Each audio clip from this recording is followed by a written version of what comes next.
Vamos a ir en el libro de Juan, ¿sí? San Juan 35, versículo 35. Bien, ese versículo, según dicen algunos, es el versículo más corto de la Biblia, ¿sí? Solamente tiene 2 palabras, ¿sí? Pero son profundamente llamativas, ¿verdad?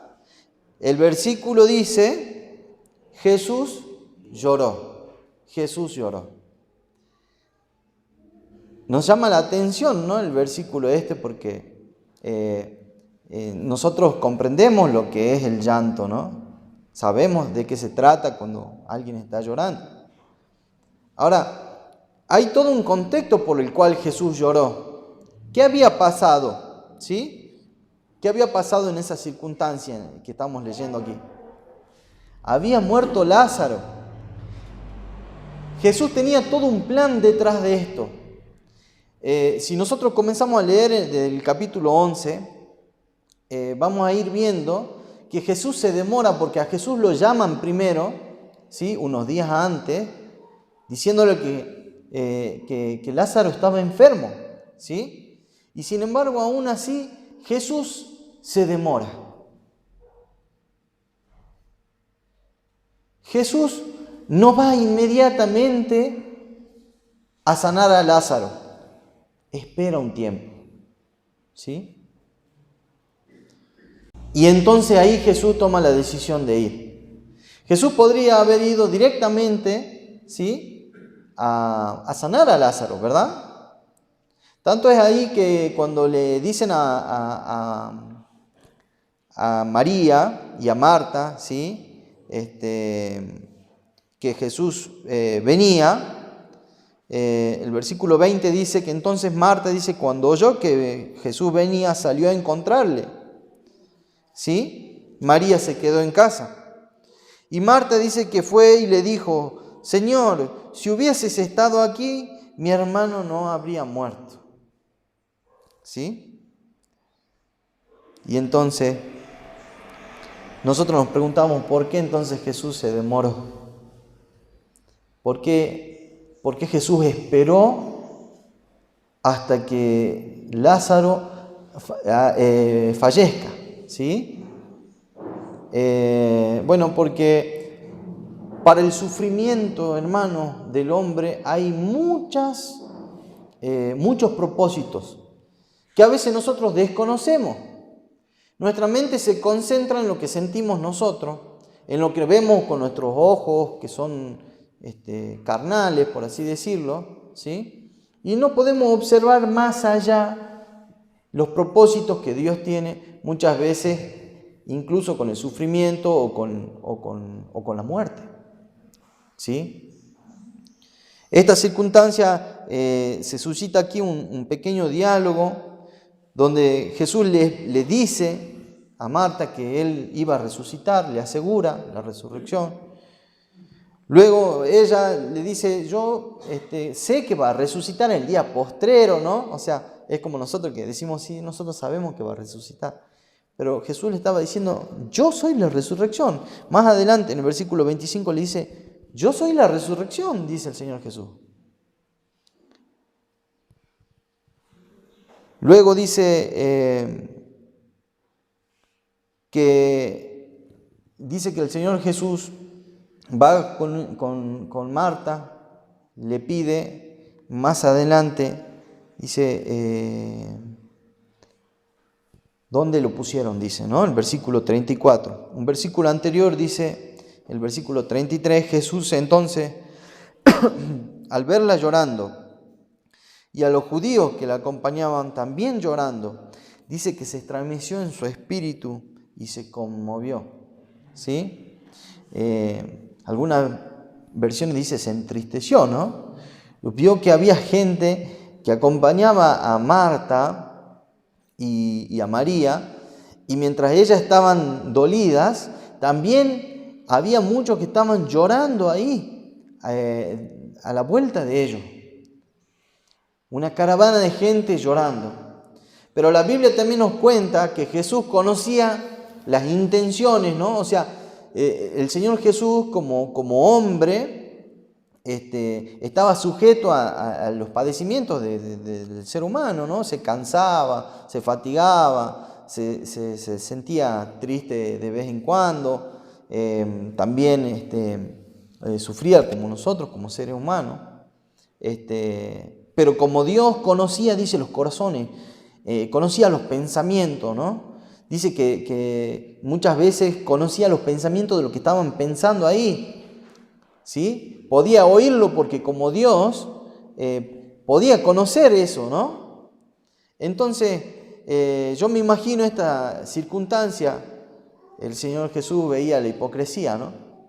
Algunos lloraban realmente desde su corazón y otros fingían el llanto, fingían el dolor, ¿sí? El Señor Jesús lo pudo ver, ¿no? Fíjense el versículo 34, donde el Señor Jesús le pregunta dónde le pusieron. Y ven y ve, dicen, ¿no? Como algunos habrán pensado quizás, lo que Él quiere hacer es observar y ver ahí el cuerpo, ¿no? Pero ya hace 3 días que murió, o sea... Y dice que Jesús lloró. Jesús lloró, dice el versículo 35. Entonces los judíos, algunos dijeron, mirad cómo le amaba.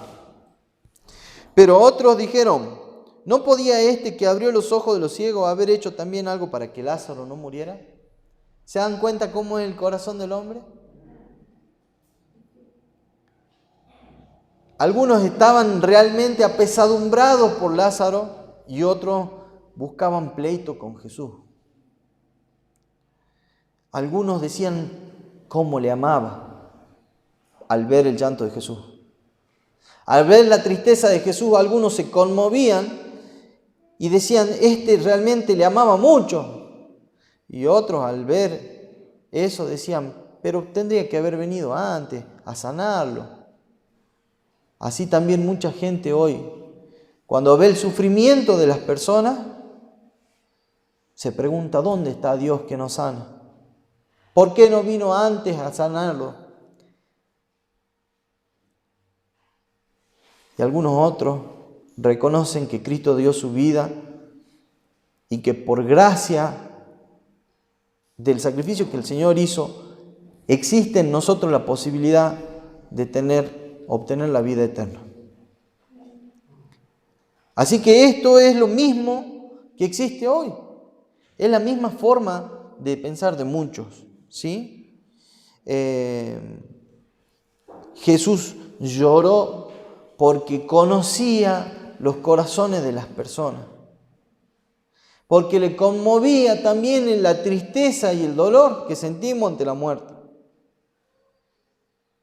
Pero también el Señor Jesús veía la incredulidad de muchos que aunque estaban vivos, no iban a vivir. Después de esto nosotros sabemos que muchos, dice la Escritura, hicieron planes para matarlo, ¿no? a Lázaro.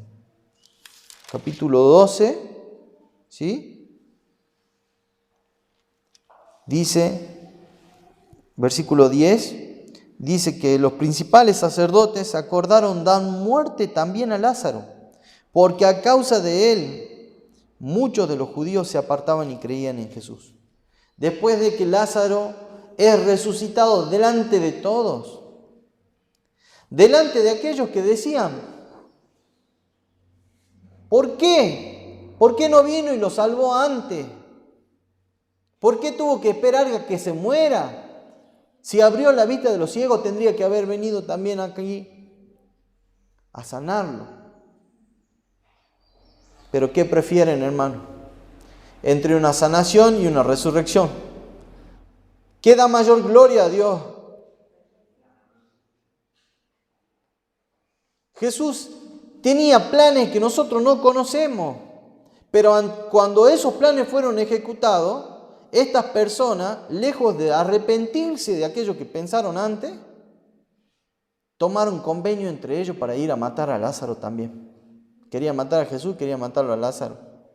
Porque a causa de aquel milagro, muchos judíos se habían arrepentido y habían comenzado a creer en Jesús. La Biblia nos cuenta que Jesús, la Biblia nos cuenta que Dios es un Dios que está comprometido con nosotros.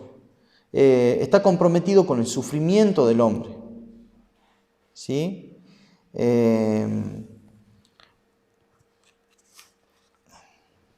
Nosotros podemos verlo, por ejemplo, en Lucas 19:41, dice que el Señor Jesús se acercó a la ciudad y al verla lloró sobre ella. ¿Sí? Porque vio la destrucción de Jerusalén en un futuro y el Señor Jesús otra vez se conmovió al ver la destrucción de Jerusalén. Y esa destrucción vino a causa de ¿qué? ¿A causa de qué vino esa aflicción? A causa de haber rechazado a Cristo. ¿Sí? El versículo 42 dice: oh, si también tú conocieses al menos lo que es en tu día, lo que es para tu paz. Mas ahora estén encubiertos tus ojos. Porque vendrán días sobre ti cuando tus enemigos te rodearán con vallado, te sitiarán por todas partes, te estrecharán y te derribarán a tierra, y a tus hijos dentro de ti no dejarán de ti piedra sobre piedra, por cuanto no conociste el tiempo de tu visitación. El Señor Jesús le dolió, le pesó la muerte de los habitantes de Jerusalén. Así como le pesa hoy la muerte de los seres humanos que no conocen, que no le conocen o que lo rechazan. También. En Lucas 23:28, el Señor Jesús le dice a las mujeres que acompañaban en aquel momento en que iba a él al Getsemaní, al Calvario, le dice a aquellas mujeres, hijas de Jerusalén, Lucas 23:28, hijas de Jerusalén, no lloréis por mí, sino llorad vosotras mismas por vuestros hijos, porque aquí vendrán días en que dirán: bienaventuradas las estériles, y los vientres que no concibieron, y los pechos que no criaron. El Señor Jesús anticipa lo que venía sobre Jerusalén. Vio a estas mujeres llorando, se conmovió y les dijo: lloren por ustedes, por los hijos de ustedes. ¿Sí? Porque muchos de ellos quizás no querían conocer a Dios, o quizás no querían conocer a Jesús, no quisieron prestar atención a la palabra de Dios. Y así nosotros tenemos una descripción de Cristo, de un hombre sufriente. En la escuela sabática el hermano comentaba, ¿no? El capítulo 53 de Isaías, el versículo 3, que nos dice: varón de dolores, un título, varón de dolores, experimentado en quebranto, experimentado, cargando el peso del dolor en la humanidad. Éxodo 3, versículo 7, Éxodo 3, versículo 9, Éxodo 3, versículo 16, dice exactamente lo mismo. El Señor, cuando se encuentra con Moisés, le dice: bien he visto la aflicción de mi pueblo.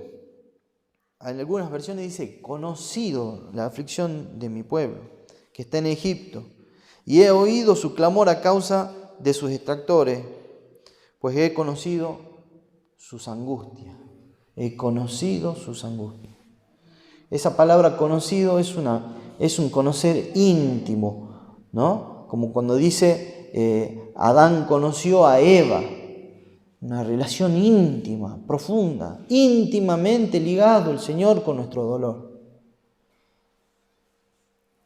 Isaías 63:9 dice: en toda angustia de ellos, Él fue angustiado, y el ángel de su faz lo salvó. Hablando del pueblo de Israel. Cada situación de angustia del pueblo de Dios es angustia para el Señor. El Señor la siente propia. El Señor lo padece junto con nosotros al sufrimiento. Es un Dios que se compadece, dice también en otros versículos, que en todo nos comprende, que en todo puede comprender nuestras angustias, porque Él también pasó por las mismas circunstancias, ¿verdad? ¿Cuáles son las razones del dolor? Nos preguntamos, ¿qué pasa? ¿Por qué? ¿Por qué vivimos en dolor? ¿Por qué tenemos que estar pasando por estas circunstancias de dolor? Hermano, hay muchas razones. Como decíamos en principio, existen muchas razones y propósitos que Dios tiene en el dolor. La primera causa del dolor es el pecado. ¿Sí? El pecado, vamos a leer, por ejemplo, Salmos 38, versículo 3.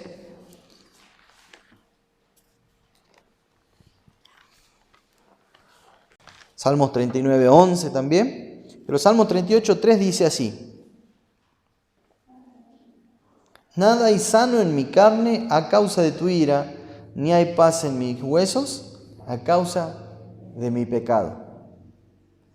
Hermano, el pecado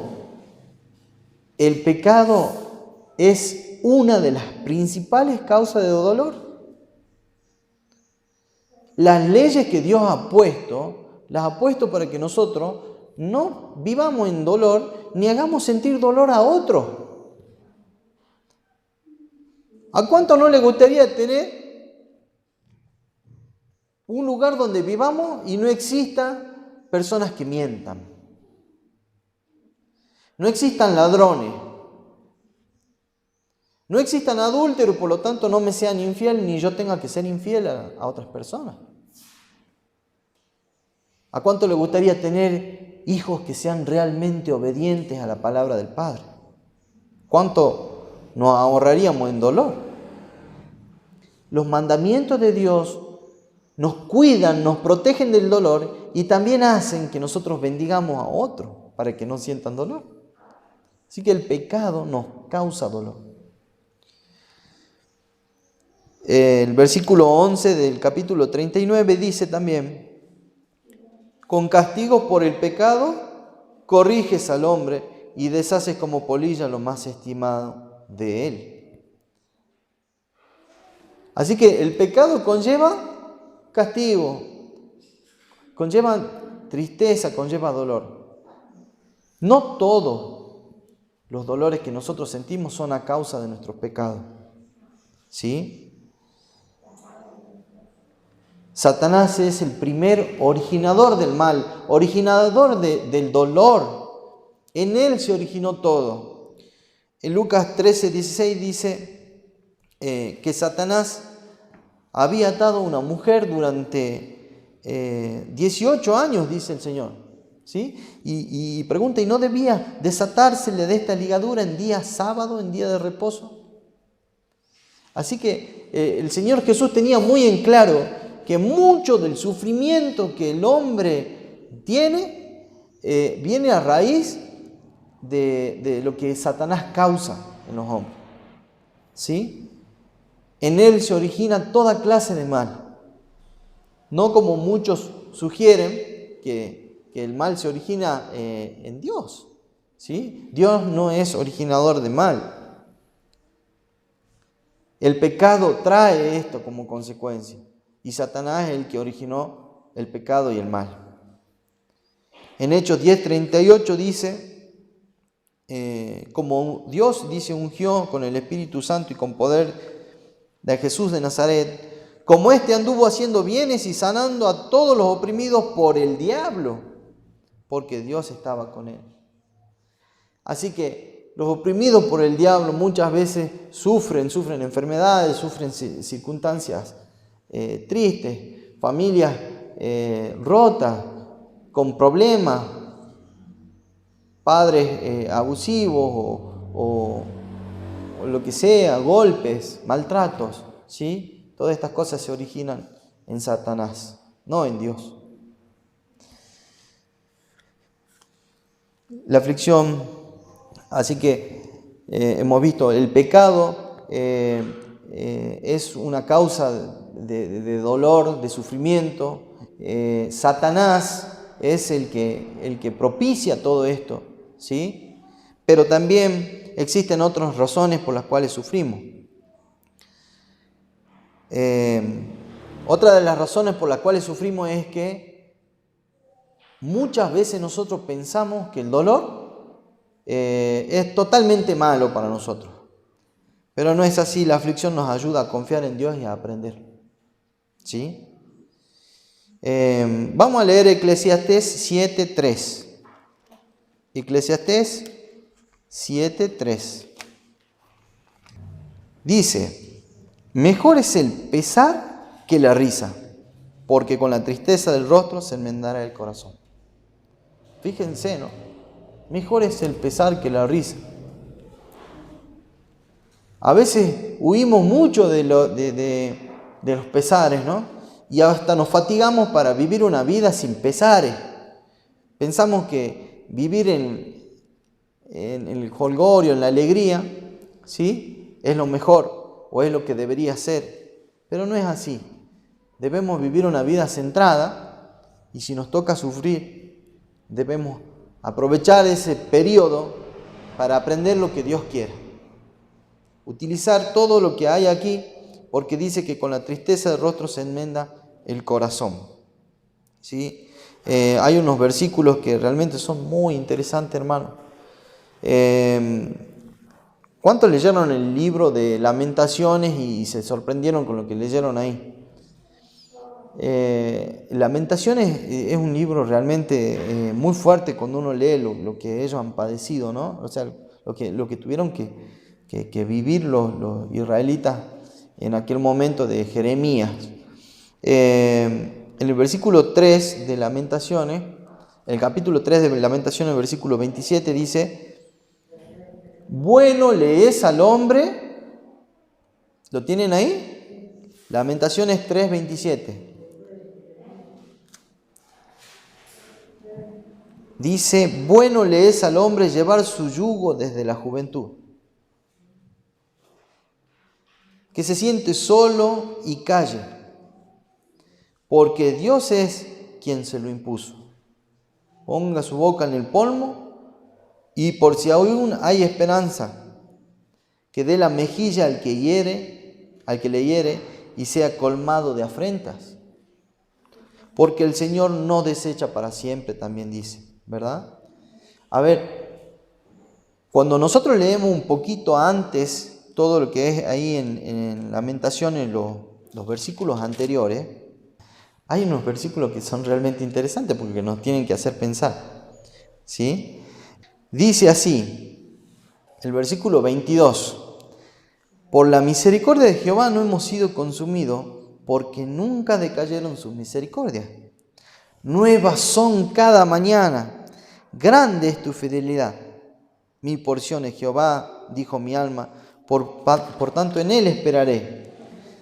Versículo 25: bueno es Jehová a los que en él esperan y al alma que él le busca. ¿Sí? Ahora, inmediatamente el versículo 27 nos dice: bueno es al hombre llevar su yugo desde la juventud. Hermanos, que yo esté sufriendo, que yo esté padeciendo, que esté pasando por circunstancias que son dolorosas, no quiere decir que Dios sea malo. Dios me está diciendo a mí: yo estoy a tu lado. Aunque esas circunstancias sean así, el hecho de que estés vivo El hecho de que puedas vivir en libertad, de que oigas, de que te puedas mover con salud. Nuevas son las misericordias de Dios cada mañana. El hombre muchas veces no ve eso. El hombre muchas veces no puede observar todo lo que hay detrás. Y es bueno que nosotros desde jóvenes aprendamos que el sufrimiento es una de las herramientas de Dios para encauzar el camino del hombre. Si nosotros no aprendemos eso, entonces lo que va a pasar es que cuando llegue el sufrimiento vamos a blasfemar de Dios. Vamos a pensar que ha quitado su protección de nosotros, que no nos ama, que no nos cuida y que no es bueno. Y eso no es así. Muchos hijos de Dios han pasado por dificultades bastante dolorosas. Pérdida de los hijos, pérdida de bienes materiales, pérdida de la salud. Muchas de las cosas por las cuales nosotros peleamos toda la vida para tener. O nos mantienen vivos trabajando, por así decirlo. Así que lo fundamental no es nada de eso en realidad. Son cosas muy importantes para nosotros y Dios lo sabe. Pero Dios quiere que nosotros le conozcamos a Él y muchas veces tenemos que pasar por esos momentos de dolor. Porque todas esas cosas el Señor nos va a dar después en un futuro también. La aflicción entonces también nos ayuda a aprender y a confiar en Dios, ¿sí? La aflicción también y el dolor, otro de los motivos es que muchas veces es para la gloria de Dios. Y eso lo podemos ver en la Biblia en general, en muchos lugares, ¿no? En Juan, ¿se acuerdan cuando el Señor Jesús con los discípulos ven en cierta oportunidad, ven un ciego, ¿sí?, de nacimiento, y entonces los discípulos comienzan, ¿y quién pecó? ¿Pecó él, sus padres? ¿Quién de ellos pecó para que éste naciera así ciego? Y el Señor Jesús le dice, no, ni él ni sus padres, ¿no? Juan 9:3 le dice, no es que pecó este ni su padre, sino que para que las obras de Dios se manifiesten en él. Es decir, no pecó ni él ni sus padres. Esta circunstancia ameritan a que Dios haga justicia y le devuelva la vista y sea para la gloria de Dios. Hasta el día de hoy, recuerden en aquella circunstancia, este ciego fue a dar testimonio ahí ante los enemigos de Jesús, que eran los fariseos, ¿verdad? Fue y dijo, Jesús me abrió los ojos, porque como no lo querían escuchar a él, por lo menos que lo escuchen a este hombre, ¿verdad? Que estaba dando su testimonio y todo el mundo conocía. Después llamaron a los padres y los padres decían, sí, él es nuestro hijo y nació ciego, pero no sabemos cómo le fue de vuelta la vista. Que hable él. Y entonces el ciego daba testimonio con toda, ahora ya veía, ¿verdad? Otra cosa sorprendente que las cosas que Dios hace, las hace así en un instante y no lo mandó a rehabilitar al cieguito, ¿no?, para que se rehabilite. El milagro de Dios ha sido instantáneo en el acto. A su propia voz, ese hombre recibió la vista. Hizo primero una circunstancia para que él tuviera fe, ¿verdad? Le puso barro en los ojos y lo mandó a lavarse. Es impresionante.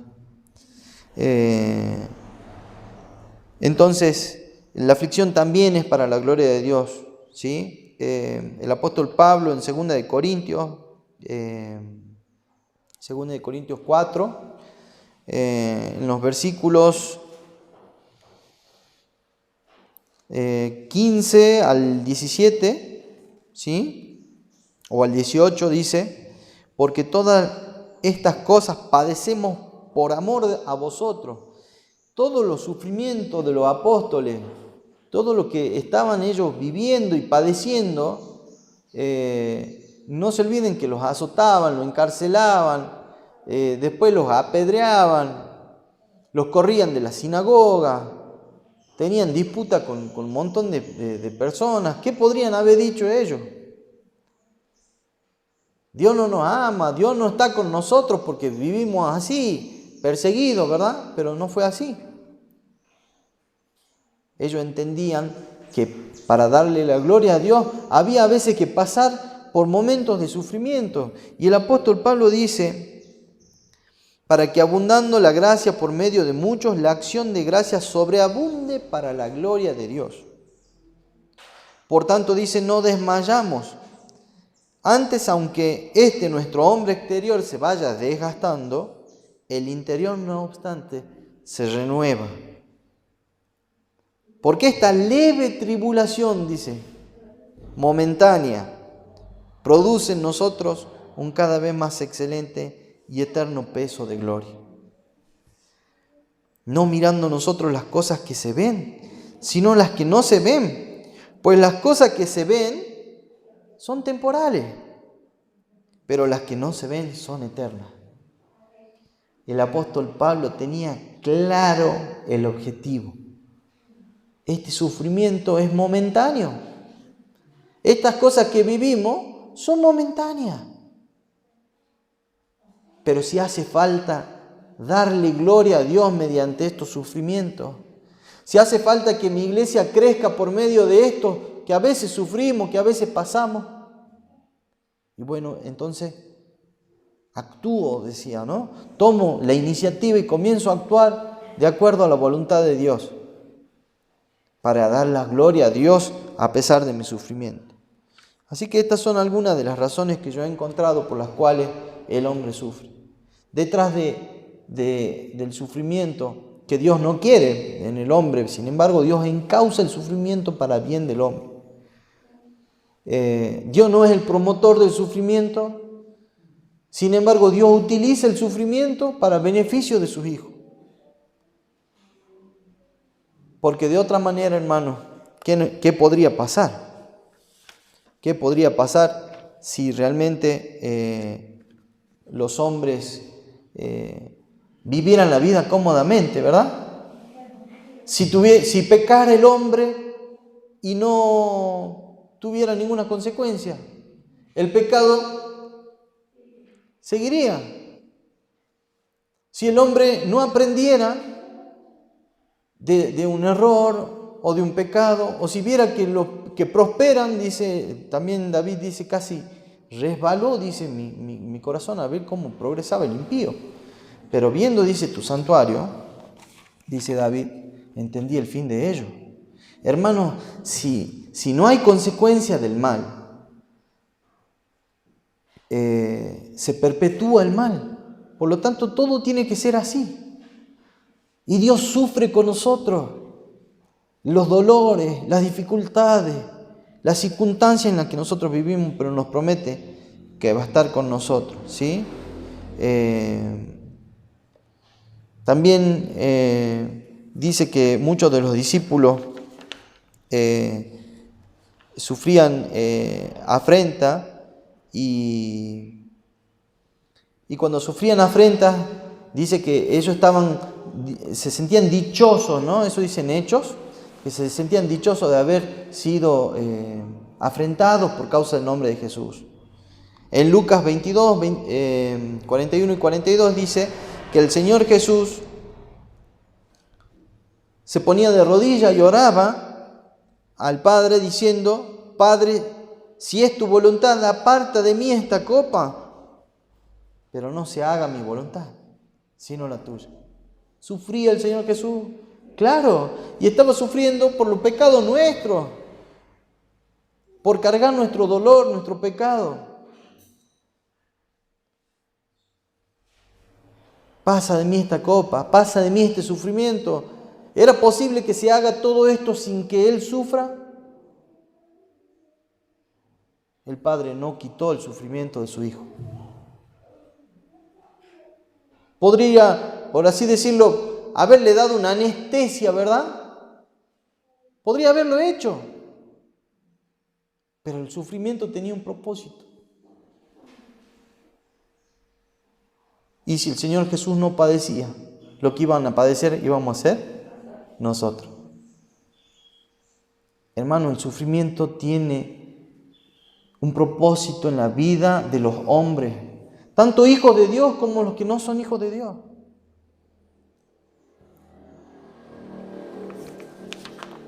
Voy a leer unas citas del comentario bíblico. Dice así: el Señor no obra milagros para impedir que la gente sufra consecuencias de las violaciones naturales, de las leyes naturales, perdón. Si Dios protegiera a los pecadores de los desastrosos resultados de su mal proceder, ellos se envalentonarían en su iniquidad. Sin embargo, dice, no todo sufrimiento es resultado del pecado cometido por el que sufre. ¿Sí? Muchas personas consideraban que toda aflicción era en castigo de alguna mala acción, ya que ya fuera del que sufría o de sus padres, ¿no? Eso lo leímos recién.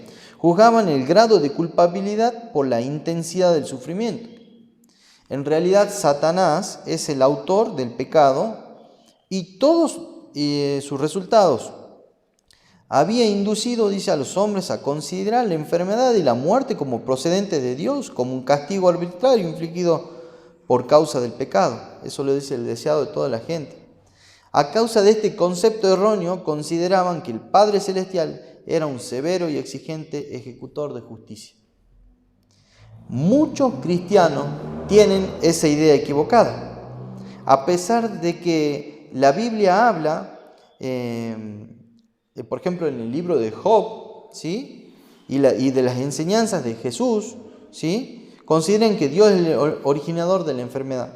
En Job nos dice que Satanás lo instigaba de alguna manera a Dios porque hay un conflicto, hermano. Y en ese conflicto estamos nosotros en el medio, por así decirlo. Y muchas veces también somos nosotros los propios originadores de nuestro sufrimiento cuando elegimos mal. El hombre que agarra un vicio y fuma, por ejemplo, sabe que eso le va a traer cáncer. ¿Qué tiene que ver Dios, por ejemplo, en eso? Si el hombre ha tomado esa decisión. Algunos hasta dicen de algo hay que morir, ¿verdad? Lo dicen abiertamente. Entonces, hermano, el sufrimiento no es solo por esta contienda que hay detrás, también es por decisión muchas veces personal. Pero lo que está claro es que Dios sufre detrás del sufrimiento de sus hijos, de los hombres. Sufren otras personas también. Porque un padre que toma la decisión de agarrar un vicio, deja huérfano a unos hijos que sufren. El pecado causa dolor en mí, causa sufrimiento en mí y en todo lo que me rodean alrededor mío. Muchos de los pecados de otras personas me causan sufrimiento a mí, aunque yo no peque. Y mucho de lo que Satanás hace causan sufrimiento también, aunque las personas no hayan tenido nada que ver. Dice un pasaje, el sufrimiento es infligido por Satanás, deseado de toda la gente. Dios predomina sobre él con fines de misericordia. La razón por la cual no siempre libra a sus hijos de la enfermedad y el sufrimiento es que si lo hiciera, Satanás lo acusaría, como lo hizo en el caso de Job, de ser injusto por tener todo un cerco protector detrás de Job, ¿verdad? Dios permite que Satanás aflija a los justos para que al fin pueda demostrarse que no tiene fundamento todas las acusaciones de injusticia que se lanzan contra Dios. La persona que sufre puede consolarse pensando que aunque el mensajero de Satanás lo abofetee, como hacía con Pablo, Dios está por encima de todo para cumplir los propósitos de misericordia que hará que la aflicción resulte para el bien del afligido. Así que esto es una cita de comentario bíblico, ¿verdad? muchas veces Dios transforma aquel sufrimiento, ¿sí?, en algo bueno para nosotros. Ahora, ¿qué es lo que hace el mundo, hermano? ¿Qué promueve el mundo a diferencia de lo que Dios dice? Hay una circunstancia bastante complicada aquí, porque Satanás, sabiendo que Dios utiliza muchas veces el sufrimiento, ¿sí?, para llevar a cabo sus propósitos, le trata de hacer ver al hombre que su sufrimiento es demasiado exagerado para lo que está sufriendo. Y muchas veces los hombres dicen, es demasiado para mí. Eso decimos que es demasiado para mí, hasta que vemos otro que sufre más que yo, ¿verdad? Y algunos parece que compiten a ver quién hace de su sufrimiento el peor sufrimiento. Es la realidad del hombre. El hombre utiliza un mecanismo que se le llama autocompasión o autoconmiseración, ¿sí? Que consta básicamente de, o como dicen algunos, hay como un síndrome de pobre de mí, ¿sí? Y eso se ve en evidencia cuando nosotros decimos, ¿qué hice para yo para merecer esto? ¿Por qué a mí? ¿Por qué me pasa a mí? Yo no voy a sufrir, no voy a dejar que me hagan tal cosa. Y entonces sale el orgullo de uno y la humildad se fue de mi vida, básicamente. Entonces, el mundo va por esta corriente, hermano. El mundo en general, ustedes ven una película, un dibujito animado. De paso, los animo a todos los que son asiduos a ver películas, a que no vean, traten de no ver películas, porque no le van a llevar a nada. No solamente no le van a llevar a nada, sino que le van a introducir teorías e ideas que no le van a conducir a ningún bien. Películas de Disney, por ejemplo, yo recuerdo mucho, se le da mucho a los chicos, pero ustedes van a ver que en esos dibujitos o películas que son tan atractivas para los chicos, hay varios mensajes que son interesantes. Mensajes como aquellos que dan o dictan leyes o dictan normas son malos. Aquellos que ponen límites son malos. ¿Sí? Y de esa forma le meten a los niños una idea en la mente, ¿verdad? Hace poquito salía ahí, cada vez que uno pone un video ahí en YouTube, sale un video de Disney, de una película de unas brujas, ¿no? Y dice, antes que uno ya le pueda poner a omitir en la publicidad, creo que son 3 o 4 segundos, el mensaje dice, las brujas existen y odian a los niños, ¿sí? Y si ustedes van, digamos, al meollo de lo que ellos quieren decir, es que cualquiera que le diga a un niño, pórtate bien o no hagas esto, o tené cuidado con aquello, es una bruja y me odia. Entonces aquel que me está poniendo límite es malo. Todo lo que es la música en general es lo mismo, hermano.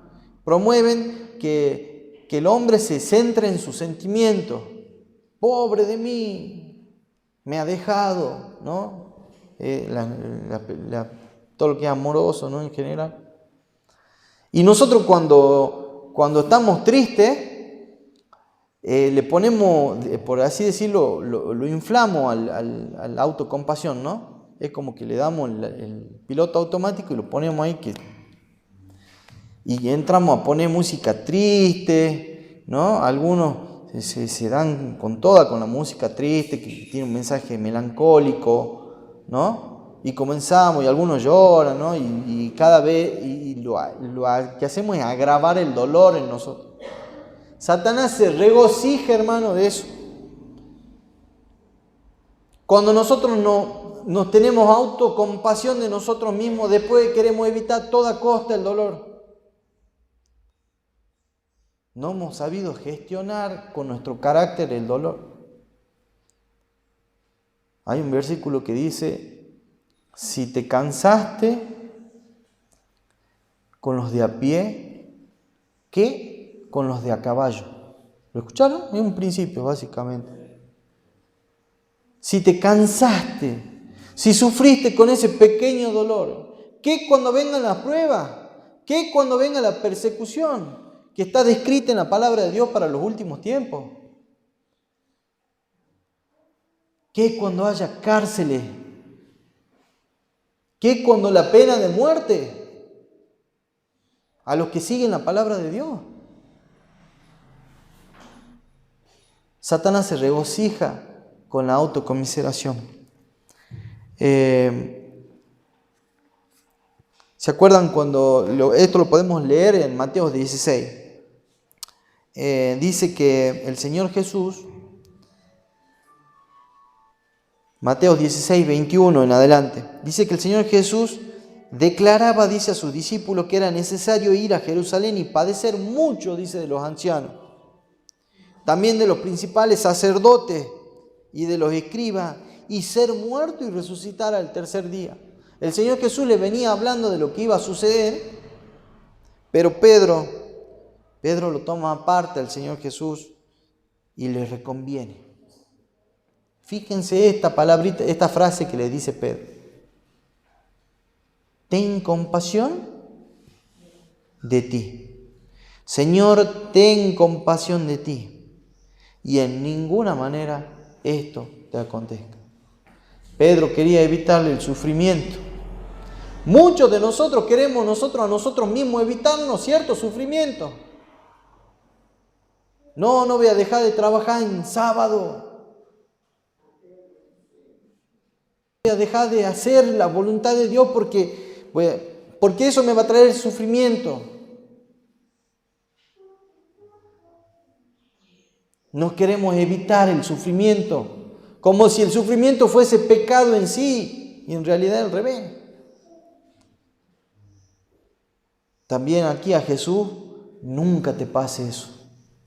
Ten compasión de ti. ¿Qué le dijo Jesús? Quítate delante de mí, Satanás. Me eres tropiezo porque no pones la mira en las cosas de Dios, sino en las de los hombres. Poner la mira en estas cosas que nosotros vivimos, en las circunstancias feas que estamos padeciendo en este país, con esta pandemia, crisis económica. Hermano, se va a agudizar todo eso. Y si nosotros nos ponemos a mirar en eso y nos ponemos ahí, y compasión de mí, ¿por qué a mí me pasa? ¿Por qué al otro no? ¿Por qué? Vamos a agudizar esa circunstancia. El Señor no quiere que nosotros vivamos así, que tengamos fe, que utilicemos aquel sufrimiento para la gloria de Dios, que podamos bendecir a otro a pesar del sufrimiento. El Señor Jesús va más allá y le dice, si alguno quiere venir en pos de mí, niéguese a sí mismo, tome su cruz y sígame. No nos prometió que no vamos a llorar porque Él mismo también lloraba.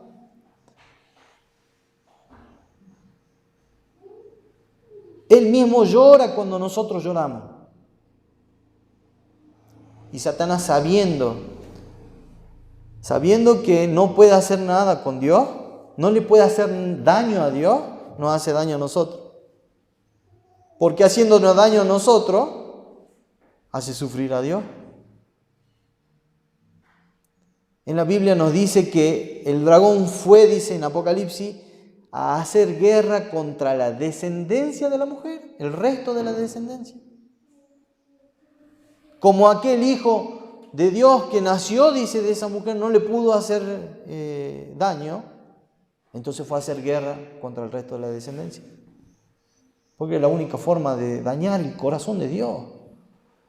En cada sufrimiento de ellos, Él fue angustiado. La autocomiseración me aleja de los propósitos que Dios tiene muchas veces. ¿Sí?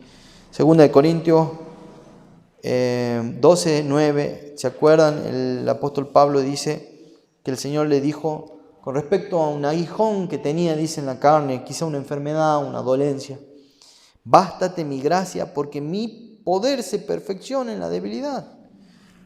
Así que dice, por tanto, dice el apóstol Pablo, de buena gana me gloriaré en mis debilidades, para el que repose en mí el poder de Cristo. Versículo 10 dice: por lo cual, por amor a Cristo, me gozo en las debilidades, en las afrentas, en necesidades, en persecuciones, en angustia, porque cuando soy débil, entonces soy fuerte. Así que el Señor Jesús nos está dando la receta, básicamente. Nos está dando la receta para que nosotros podamos continuar en nuestra vida, ¿verdad? A pesar del sufrimiento. Utilizar las debilidades para que Dios se haga fuerte en mí. Muchas veces si nosotros no tuviéramos necesidades, si no las pasáramos mal, no tendríamos necesidad de Dios. Pero al estar en necesidad, buscamos más a Dios. Y a veces nos preguntamos, ¿por qué no se me quita, ¿no? el cierto dolor? Hermano, porque si se quitara el dolor, muchas veces dejarías de estar cerca de Dios. Porque no comprenderías a Dios tampoco. Porque vaya a saber qué andarías buscando. El dolor muchas veces es un mecanismo para que Dios permite que suceda en nuestra vida, para ver si nosotros tomamos la decisión de buscarlo. Romanos 8, 28 dice que los que aman a Dios, todas las cosas le ayudan a bien. Y esto es a los que conforme a sus propósitos son llamados. ¿Sí? ¿Qué respuesta tiene Dios? ¿Qué solución le da al hombre? ¿Sí? ¿Dios quiere acaso que nosotros estemos siempre en dolor? ¿Que vivamos pendientes del dolor?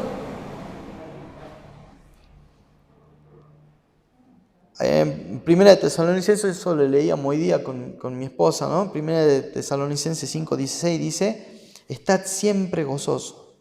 Versículos 17 y 18 dice: orad sin cesar, dad gracia en todo, porque esta es la voluntad de Dios para con vosotros en Cristo Jesús. Dando gracia en todo.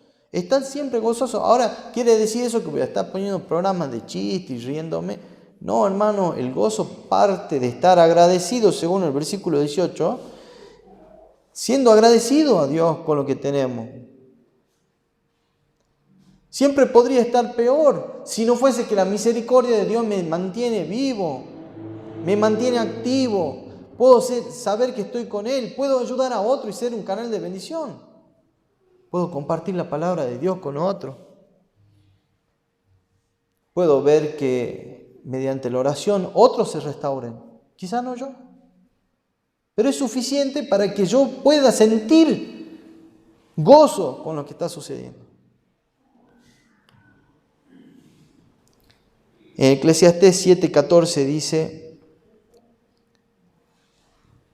en el día del bien, goza del bien, y en el día de la adversidad, considera.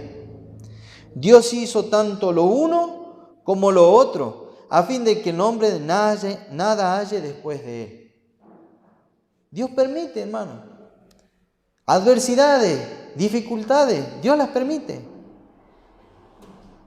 En los días de adversidad tenemos que aprovechar para aprender. Es un momento de aprendizaje. Y cuando sea un momento de bien, goza. Alégrate, aprovecha. Es un momento para alegrarse. Dios no quiere que estemos todo el tiempo abatidos. Dios tiene la solución para esto. Él dice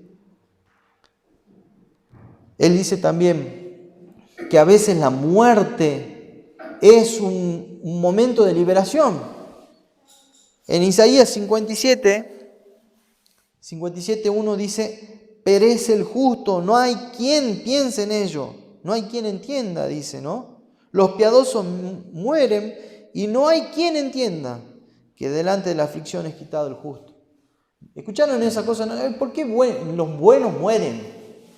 Hasta una canción hicieron hace mucho, yo me acuerdo, con esa frase.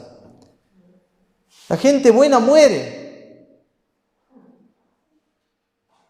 Hermano, Dios quita, le da el descanso a la gente buena, a los justos, para que no sufran, porque esta vida les acarrea sufrimiento y más sufrimiento y más sufrimiento. El apóstol Pablo decía: para mí la muerte es ganancia. ¿Sí?